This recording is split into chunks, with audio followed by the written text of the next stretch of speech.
everybody, and welcome back to my channel, and welcome if you are new here. So this video is a little bit different.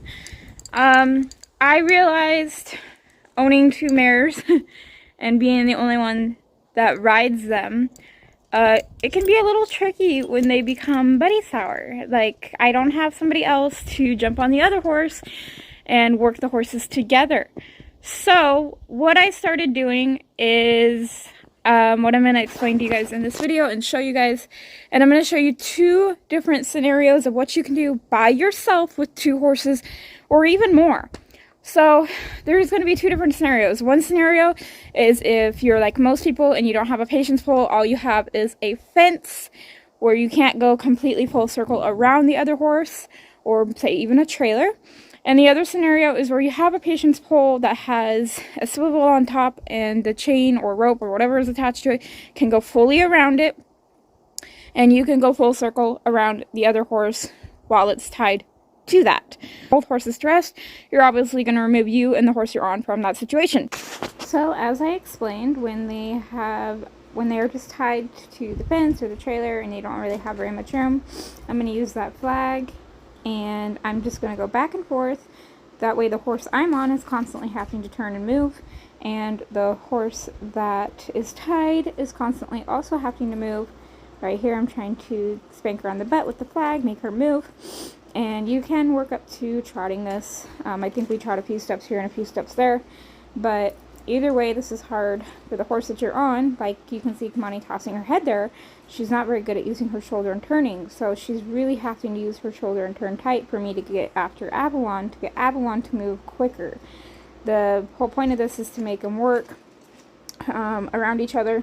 So Kimani's getting used to the flag going all over, and she's getting a little anxious. I'm having to hang on to her a little bit tighter because I'm also trying to move Avalon at the same time. So then after a little bit, I will take Kimani and remove her from the situation. And I don't care if they're standing and facing each other. I don't care if they're facing away from each other when you guys rest them. The minute one horse starts to act up, you go back and you do it again. So let's go to scenario number 2. So scenario number 2 is if you have a patience pole. Let's say that the horse that you're on is the one acting buddy sour and the other one is not. So what you can do is kind of what I'm doing right here, where I'm not really paying attention to Avalon and what she is doing. I'm focusing on Kimani and making Kimani work around her. So that maybe if one is acting up and the other isn't, they're both not being worked. You can just pay attention to that one individual that is kind of pitching a fit.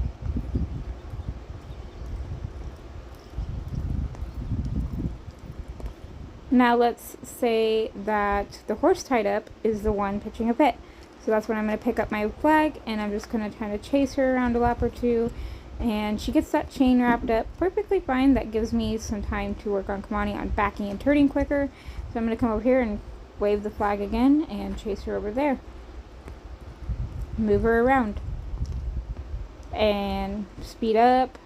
Practice speeding up, slowing down, quick turns. It's not only good for working horses around each other. I feel like it makes them more responsive. Kimani was definitely more responsive after this.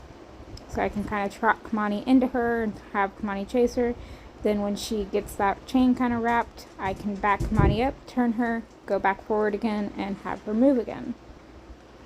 If she gets a little lazy, as she did a few times, I can actually pat on her or tap her or give her a quick pop with the flag.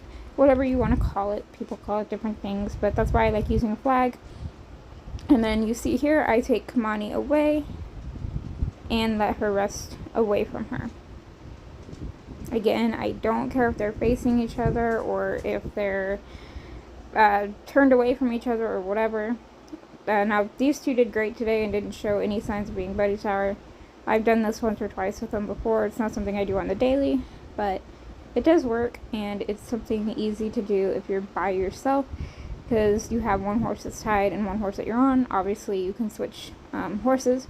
Avalon's only had 8 rides, so it wouldn't really be fair to get on her and ask her to do everything I'm asking Kimani to do. So here I come in, kind of high energy, and I'm asking Avalon to move, kind of tapping her on the butt, making her move.